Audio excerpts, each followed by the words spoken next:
नमस्कार, मैं डॉक्टर रवि राय आप सभी दर्शकों का हार्दिक स्वागत करता हूं। प्रिय दर्शकों, आज हम चर्चा करने वाले हैं जन्म कुंडली में बनने वाले गजकेसरी योग के बारे में। इस योग के बारे में आप सभी ने बहुत कुछ सुना होगा, क्योंकि यह योग बहुत प्रभावशाली होता है। यदि जन्म कुंडली में यह योग लग जाए तो व्यक्ति का जीवन सुखों से भर उठता है और ऐसा जातक अपने जीवन काल में खूब सफलता अर्जित करता है और धन समृद्धि सब कुछ उसको जीवन में मिलता है। गजकेसरी योग जिसकी जन्म कुंडली में लगता है, उसके शत्रु उसके सामने टिक नहीं पाते और वह शत्रुओं को भी पराजित कर देता है। तो शास्त्रों में इस योग की बहुत महिमा बताई गई है। तो आज हम जानेंगे कि जन्म कुंडली में यह योग कैसे बनता है, और कुछ परिस्थितियां ऐसी भी होती हैं जिसमें जन्म कुंडली में यह योग होते हुए भी उसका पूर्ण लाभ नहीं मिल पाता है। तो वह कौन सी परिस्थितियां हैं? देखिए, जब भी हम किसी योग को जाने तो ऐसा मेरा मानना है कि उससे संबंधित, उससे जुड़े हमें सभी पहलुओं को अच्छे से जानना होगा। नहीं तो कई बार संदेह उत्पन्न होने लगता है मन में कि हमारी जन्म कुंडली में तो गजकेसरी योग है, फिर भी हमें इसका लाभ क्यों नहीं मिल पा रहा है। तो हमें इन पहलुओं को भी जानना होगा कि किन परिस्थिति में यह कैसा फल देता है। अच्छा, एक बात और कहूँगा आपसे चर्चा शुरू करने से पूर्व कि अभी हमने ज्योतिषीय जन्म कुंडली विश्लेषण कार्यक्रम का प्रारंभ किया है। तो यदि आप अपनी जन्म कुंडली की या अपनों की जन्म कुंडली की विश्लेषण कराना चाहते हैं तो आप चैनल के किसी भी वीडियो पर कमेंट कर सकते हैं। हम आपके प्रश्न का भी उत्तर अवश्य देंगे। अब देखिए, मैंने यह एक मेष लग्न की जन्म कुंडली ली है। उदाहरण के लिए आपकी जन्म कुंडली किसी भी लग्न की हो सकती है, सिर्फ आपको ध्यान इस चीज़ पे देना है जो मैं बता रहा हूँ। शास्त्र में कहा गया कि यदि चंद्रमा से केंद्र में बृहस्पति हो तब जातक की जन्म कुंडली में गजकेसरी योग का निर्माण होता है। कहा गया चंद्रमा से केंद्र में बृहस्पति।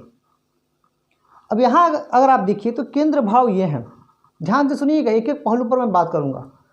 ये है केंद्र भाव, जहाँ पे 1, 4, 7 और 10 लिखा हुआ है। जहाँ 1 लिखा है ये प्रथम भाव, जहाँ 4 लिखा है ये चतुर्थ भाव, जहाँ 7 लिखा है ये सप्तम भाव, और जहाँ 10 लिखा है ये जन्म कुंडली का दशम भाव। अब कहा गया चंद्रमा से केंद्र, तो चंद्रमा से अगर हम काउंट करेंगे तो देवगुरु बृहस्पति की स्थिति दशम भाव में आती है। तो यह चंद्रमा से केंद्र में हो गया। अब बन गया जन्म कुंडली में गजकेसरी योग। लेकिन कोई जरूरी नहीं है, कई बार ऐसी परिस्थितियाँ निर्मित होती हैं कि केंद्र में ना चंद्रमा हो ना गुरु हो, लेकिन फिर भी वो एक दूसरे से केंद्र में हो। अब यह कैसे होगा समझिएगा। मैंने कहा, ध्यान से सुनिएगा, कि केंद्र में ना चंद्रमा हो, ये तो केंद्र है, यहाँ चंद्रमा भी केंद्र में और गुरु भी केंद्र में। जन्म कुंडली के केंद्र भाव में ना चंद्रमा हो और ना देवगुरु बृहस्पति हो, फिर भी दोनों एक दूसरे से केंद्र में हो जाए। अब यह कैसे समझिएगा। मान लेते हैं कि इसी जन्म कुंडली में चंद्रमा यहाँ उपस्थित हो जाए, तो यह केंद्र भाव नहीं है, द्वितीय भाव है, धन भाव है। चंद्रमा यहाँ उपस्थित हो जाए और देवगुरु बृहस्पति यहाँ उपस्थित हो जाए, जहाँ त्रिकोण है, पंचम भाव में उपस्थित हो जाए, तब भी देवगुरु बृहस्पति चंद्रमा से केंद्र में हो जाएंगे। कैसे?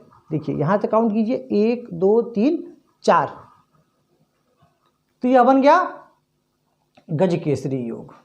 ठीक उसी प्रकार किसी की जन्म कुंडली में हो सकता है कि चंद्रमा यहाँ उपस्थित हो जाए और देवगुरु यहाँ उपस्थित हो जाए, फिर भी वो चंद्रमा से केंद्र में माने जाएंगे। यानी जब चंद्रमा से हम गिने, तो अब इसको और सरल तरीके से समझिए। जब हम चंद्रमा से गिने, चंद्रमा जहाँ भी स्थित हो, जब हम चंद्रमा से गिने तो उनका स्थान होना चाहिए 1, 4, 7 अथवा 10, तब बन जाएगा गजकेसरी योग। तो 4 का तो मैंने आपको उदाहरण दे दिया, 10 का तो यहाँ दे ही दिया, 7 का एक उदाहरण ले लेते हैं। मान लेते हैं कि चंद्रमा यहाँ उपस्थित हैं और देवगुरु यहाँ उपस्थित हैं, तो इनका संबंध बन जाएगा और परस्पर दृष्टि संबंध भी बन जाएगा। ठीक उसी प्रकार चंद्रमा यहाँ उपस्थित हैं और देवगुरु यहाँ उपस्थित हैं, तब जन्म कुंडली में निर्मित होता है गजकेसरी योग। और गजकेसरी योग बहुत ही श्रेष्ठ सफलता देने वाला बनता है। यह जातक के जीवन में तमाम सुख सुविधा, धन, ऐश्वर्य प्रदान करता है और यह योग जातक को जीवन में बहुत ऊंचा उठाता है। अब हो सके तो आपकी जन्म कुंडली में भी गजकेसरी योग हो तो आपको ये फल मिलेंगे। अब संदेह और संशय कहाँ उत्पन्न होता है? जब हमारी जन्म कुंडली में गजकेसरी योग होते हुए भी हमें उसका पूर्ण लाभ नहीं मिल पाता है। क्यों नहीं मिलता है? इसके पीछे के कारण और लॉजिक को आप समझ लेंगे तो बड़ा सरल हो जाएगा आपके लिए। देखिए, देवगुरु बृहस्पति एक राशि पर लंबे समय तक रहते हैं और चंद्रमा 2.5 दिन पर अपनी राशि बदल लेते हैं।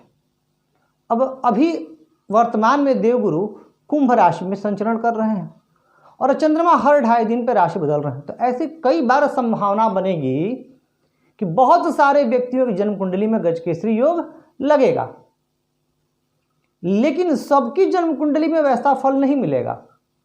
यह लग्न पर भी निर्भर कर जाएगा कि आप किस लग्न के हैं, चंद्रमा किस भाव के स्वामी हैं और देवगुरु बृहस्पति किस भाव के स्वामी हैं। उदाहरण के लिए यदि मैं मेष लग्न की बात करूं तो मेष लग्न में देवगुरु भाग्य भाव के स्वामी हैं और द्वादश के स्वामी हैं। अब द्वादश भाव के स्वामी अपने स्थानांतरण का फल देते हैं तो यहाँ भाग्य भाव का फल ज़्यादा मुखरित होगा और चंद्रमा स्वामी है सुख भाव के, तो सुख और भाग्य का यहाँ पर एक अच्छी स्थिति में होना जातक के सुखों में भी अभिवृद्धि करेगा और भाग्य में भी अभिवृद्धि करेगा। लेकिन यदि वहीं मैं वृषभ लग्न की बात करूं तो देवगुरु की मूल त्रिकोण राशि अष्टम में आ जाती है और चंद्रमा अकारक हो जाते हैं, तो उस लग्न में बनने वाला गजकेसरी योग उतना बढ़िया फल नहीं दे पाएगा। लेकिन अगर मैं मिथुन लग्न की बात करूं तो मिथुन लग्न में देवगुरु बृहस्पति स्वामी हो जाते हैं केंद्र के और चंद्रमा स्वामी हो जाते हैं धन भाव के। तो धन भाव और केंद्र भाव का संबंध बनता है जो कि धनदायक होता है। इसीलिए आपको हर एक लग्न में देखना होगा। अब गजकेसरी योग अच्छा फल दे पाएगा मेष लग्न में, मिथुन लग्न में, कर्क लग्न में, क्योंकि चंद्रमा लग्नेश हो जाते हैं और लग्नेश होकर के ये बहुत शुभ होते हैं और देवगुरु बृहस्पति कर्क लग्न में भी अच्छे भाव के स्वामी होते हैं, भाग्य भाव के स्वामी होते हैं, षष्ठम के भी स्वामी होते हैं और भाग्य भाव के भी स्वामी होते हैं। ठीक उसी प्रकार अब सिंह लग्न में चंद्रमा स्वयं स्वामी हो जाते हैं 12वें के।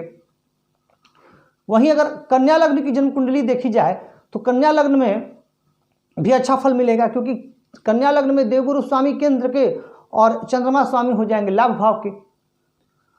तुला लग्न में यदि मैं बात करूं तो चंद्रमा तो दशम भाव के स्वामी होते हैं पर देवगुरु वहां कारक हो जाते हैं। फिर भी तुला लग्न में गजकेसरी योग जो बनता है वो जातक को पराक्रमी बना देता है। ठीक उसी तरीके से वृश्चिक लग्न की बात करें तो वृश्चिक लग्न में दोनों की बहुत शुभ स्थिति हो जाती है। देवगुरु जहाँ पंचम भाव के स्वामी हो जाते हैं वहीं चंद्रमा नवम भाव के स्वामी हो जाते हैं और पंचमेश नवमेश से बनने वाला यह गजकेसरी योग बहुत श्रेष्ठ होता है। धनु लग्न में जो यह गजकेसरी योग बनेगा वहाँ चंद्रमा अष्टमेश होते हैं, पर ध्यान रखिएगा चंद्रमा को अष्टमत्व का दोष नहीं लगता और देवगुरु लग्नेश होते हैं।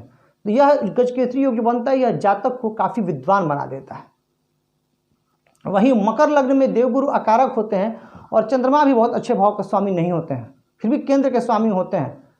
लेकिन वहाँ पर जो गजकेसरी योग लगेगा, मकर लग्न में भी गुरु पराक्रम के स्वामी होते हैं और जो मकर लग्न में गजकेसरी योग लगेगा वो पराक्रम को बढ़ाने वाला होता है।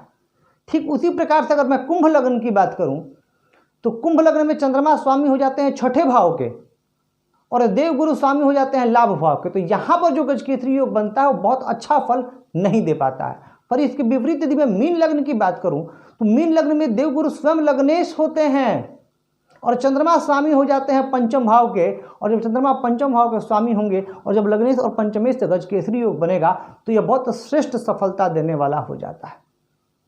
तो आपने एक संक्षेप में, बहुत ही संक्षेप में समझा कि सब लग्नों में गजकेसरी योग का क्या फल होता है। अब हम एक और बात पर चर्चा कर लेते हैं कि मान लेते हैं कि आपके अच्छे लग्नों में ही बना हुआ है गजकेसरी योग, पर आपको यह भी तो देखना होगा कि चंद्रमा में कितना बल है, क्योंकि चंद्रमा के बल के विचार के समय चंद्रमा का पक्ष बल देखना बड़ा अनिवार्य हो जाता है। चंद्रमा पक्ष में कितना बली है। अगर चंद्रमा शुक्ल पक्ष के एकादशी से कृष्ण पक्ष के पंचमी का है तब तो बहुत अच्छा, चंद्रमा पूर्ण बलवान है। और इसके अलावा आपको यह भी ध्यान रखना है कि चंद्रमा और गुरु पर पाप प्रभाव ना हो। जितना ये निर्दोष होंगे, जितने ये निर्मल होंगे, उतना ही गजकेसरी योग ज़्यादा मुखरित होगा, उतना ही गजकेसरी योग शुभ फलदायी होगा। नवमांश और दशमांश में भी इनकी स्थिति विचारणीय हो जाएगी। मान लेते हैं कि उच्च के गुरु हैं और वहीं चंद्रमा हो जाए, हालांकि बहुत रेयर होता है यह योग बनना जन्म कुंडली में उच्च के गुरु और चंद्रमा एक साथ उपस्थित हों कहीं केंद्र में, और लेकिन नवमांश कुंडली में गुरु नीच के हो जाए तो फिर पूर्ण लाभ नहीं मिल पाता है गजकेसरी योग का, और व्यक्ति परेशान रहता है कि आखिर मेरे कुंडली में इसका फल क्यों नहीं मिल रहा है। तो आपको बहुत सूक्ष्म अध्ययन की आवश्यकता है, बहुत गूढ़ अध्ययन की आवश्यकता है, काफ़ी आपको मेटिकुलसली जो है इसको एनालाइज करना है, तब जाके आप किसी वैलिड कंक्लूजन पे आ पाएंगे। तो प्रिय दर्शकों, ये था आज का विषय गजकेसरी योग, और निसंदेह यह योग एक बहुत श्रेष्ठ योग है, और शुद्ध तरीके से जन्म कुंडली में लग गया तो जातक के जीवन की सफलता में यह 4 चांद लगा देता है। परंतु कुछ शर्त हैं, इसके कुछ कंडीशंस हैं जो सेटिस्फाइड होनी चाहिए, जिस पर हमने आज चर्चा की। आप कमेंट करके बताइएगा जरूर कि आपको यह वीडियो कैसा लगा, आपको यह कार्यक्रम कैसा लग रहा है, और यदि आपके मन में भी कोई सवाल है तो आप वीडियो में पूछ सकते हैं। वीडियो में किसी वीडियो पर कमेंट करके आप पूछ सकते हैं, आपके प्रश्न का भी उत्तर अवश्य दिया जाएगा। तो आप आज चर्चा को यहीं समाप्त करते हैं, आपसे इजाज़त लेता हूं, और पुनः हम ऐसे ही ज्योतिषीय विषयों पर चर्चा करते रहेंगे, और यदि आपका कोई सुझाव हो तो भी आप हमें बताइएगा। आज के बस इतना ही, धन्यवाद।